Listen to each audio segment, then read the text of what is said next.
अगर अभी तक आपने सोलापुर नामा को सब्सक्राइब नहीं किया है तो प्लीज अभी सब्सक्राइब करें। त्यांच्या नग्न अवस्थेमध्ये धिंड काढली जाते त्या विषयावर मोदी साहेब कधी बोलले नाही। आजपर्यंत कधी त्यांचं एकही स्टेटमेंट त्या विषयावर नाही आहे।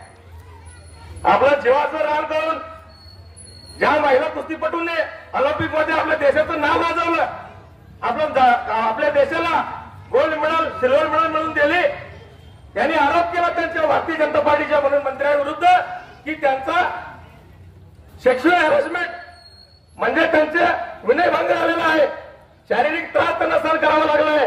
त्यांनी न्याय मागण्यासाठी रस्त्यावरून कित्येक दिवस त्यांनी आंदोलन केले पण त्यांना न्याय मिळाला नाही, उलट त्यांना पोलिसांच्या द्वारे धक्काबुक्की करण्यात आले।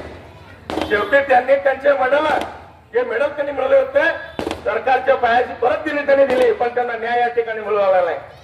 ही जर परिस्थिती कुठेतरी बदलायचं असेल तर विचार करण्यासाठी यासाठी गोष्ट आहे, परिवर्तन ही घडायलाच पाहिजे। आपल्याला आज वीज व्यवस्थित मिळत आहे, नाहीतर आपण आज काळोख अंधारात राहिलो असतो। शिंदे साहेबांनी ती एनटीपीसी आणली त्याबद्दल सुद्धा गैरसमज पसरवण्यात आले।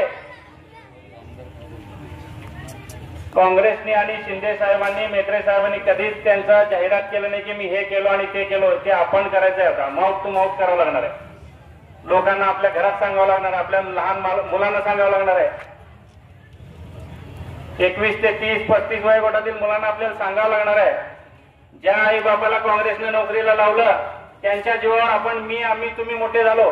बेचने वाला पूरा भारत बेच रहा है, चाय बेचने वाला पूरा भारत बेच रहा है।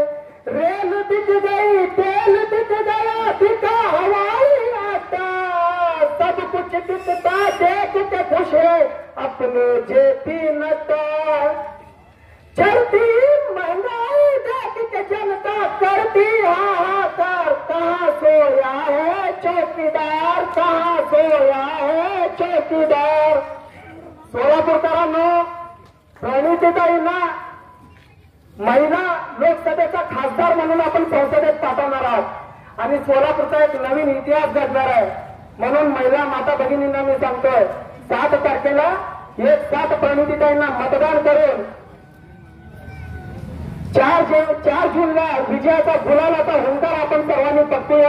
जी खूप बसली, वापर करून घेतला, तुम्ही ते बोलायला पाहिजे होतं। ऍक्च्युली वापर करून घेतला त्यांचा, ते पण वैतागले किती वापर करून घेतला आमचा आणि आज त्यांच्याच पोटात पाठी त्यांना करू शकता तर आपण कोण गेलो लागून गेलो। तुम्ही विचार करा, खंजी तर खूपसू शकत नाही पण महागाई तर वाढवू शकतात ना।